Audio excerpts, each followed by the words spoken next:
మత్తయి సువార్త 9వ అధ్యాయము. యేసు పడవనెక్కి సముద్రం దాటి తన స్వగ్రామానికి వచ్చాడు. కొందరు వ్యక్తులు మంచం పట్టిన ఒక పక్షవాత రోగిని చాప మీద పడుకోబెట్టి ఆయన దగ్గరకు తీసుకొని వచ్చారు. యేసు వాళ్ళ విశ్వాసాన్ని చూసి ఆ పక్షవాత రోగితో, ధైర్యంగా ఉండు, నీ పాపాలు క్షమించబడ్డాయి అని అన్నాడు.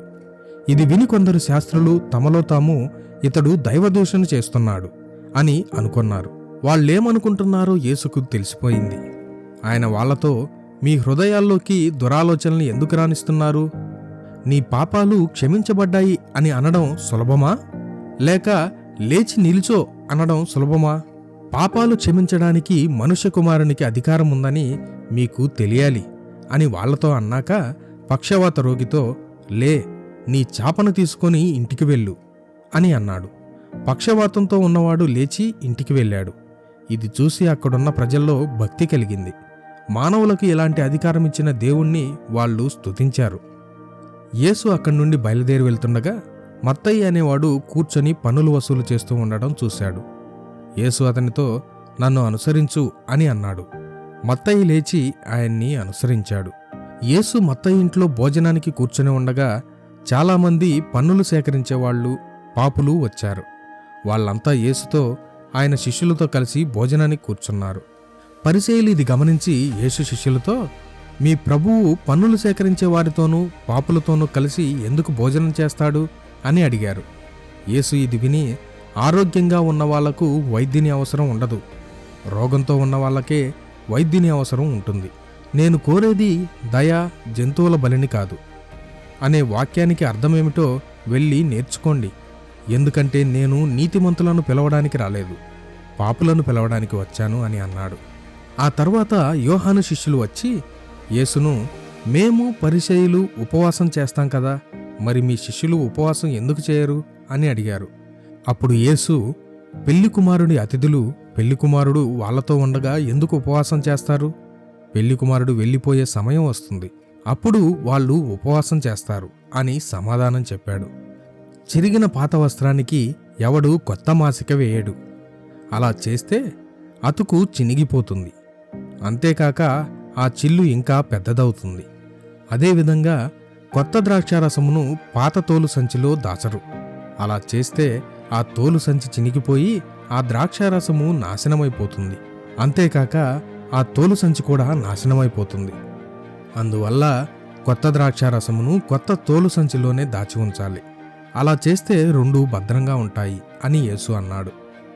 యేసు ఈ విధంగా మాట్లాడుతుండగా యూదుల సమాజ మందిరానికి అధికారిగా ఉన్నవాడు ఒకడు వచ్చి ఆయన ముందు మోకరిల్లి, నా కూతురు చనిపోయింది, కానీ మీరు వచ్చి మీ చేయి ఆమె మీద ఉంచితే ఆమె బ్రతుకుతుంది అని అన్నాడు.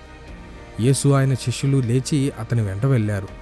వాళ్ళు వెళ్తుండగా 12 ఏళ్ల నుండి రక్తస్రావంతో బాధపడుతున్న ఒక స్త్రీ వెనక నుండి వచ్చి ఆయన అంగీ యొక్క కొనను తాకింది.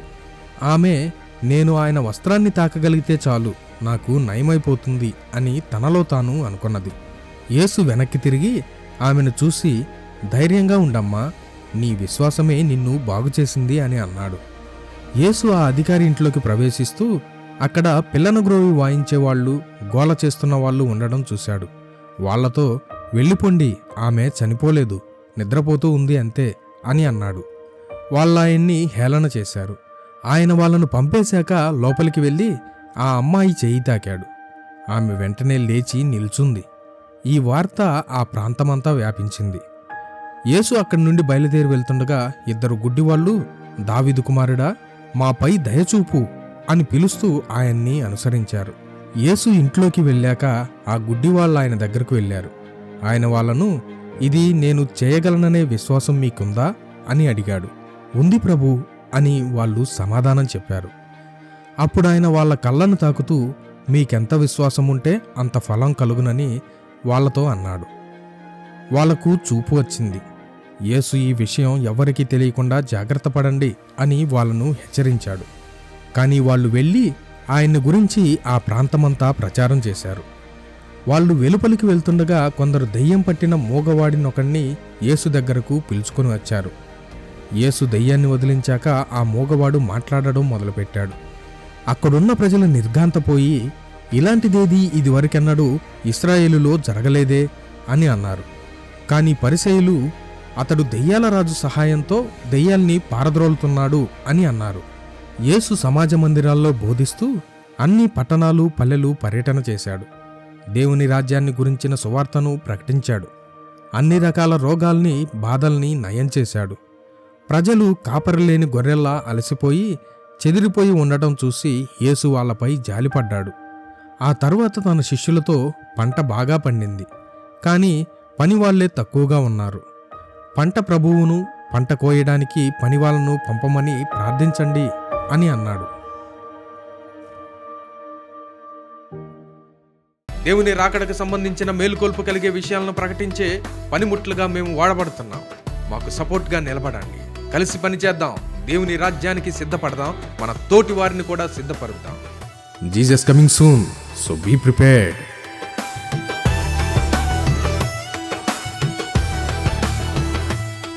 రాజాగే రాజు మహిమాన్వితుడై మేఘమామనునై వచ్చుచున్నాను. రాజాగే రాజు మహిమాన్వితుడై